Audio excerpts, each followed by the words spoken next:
ইসরায়েলের সাথে সংঘাতের মধ্যে নতুন করে আলোচনার কেন্দ্রে ইরানের সর্বোচ্চ ধর্মীয় নেতা আয়াতুল্লাহ আলী খামেনি। ইসরায়েলের পক্ষ থেকে খামেনিকে হত্যার প্রকাশ্য ঘোষণা দেওয়া হয়।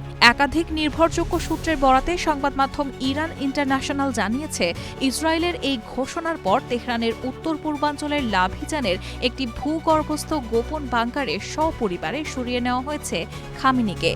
সংবাদ মাধ্যমটি বলছে, ইরানের রেভলিউশনারি গার্ডসের সর্বোচ্চ পরিষদের কাছে যুদ্ধকালীন ক্ষমতা হস্তান্তর করে গোপন বাংকারে অবস্থান নেন খামেনি।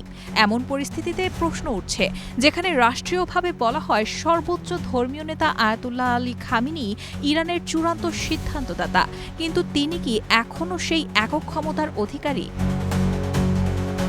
সাম্প্রতিক গাজা যুদ্ধ, হরমুজ প্রণালীর উত্তেজনা কিংবা ইসরায়েলের সঙ্গে দ্বন্দ্বে সব প্রতিক্রিয়াতেই ইরানের রেভলিউশনারি গার্ডস অর্থাৎ আইআরজিসির আধিপত্য স্পষ্ট হয়ে উঠেছে।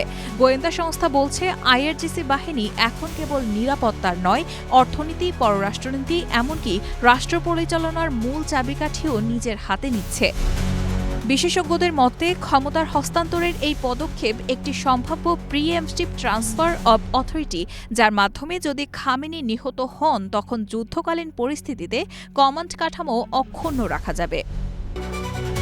তবে এই প্রশ্ন থেকেই যায়, এই শক্তির কেন্দ্রীকরণ কি ইরানের ভবিষ্যতের জন্য ভালো কিছু বয়ে আনবে, নাকি ভেতরে ভেতরে তৈরি করছে এক অদৃশ্য দ্বৈত শাসন ব্যবস্থার ভিত্তি? খামেনি কি নিজেই ছায়ায় সরে গেছেন, নাকি তিনি ছায়া থেকেই শাসন করছেন?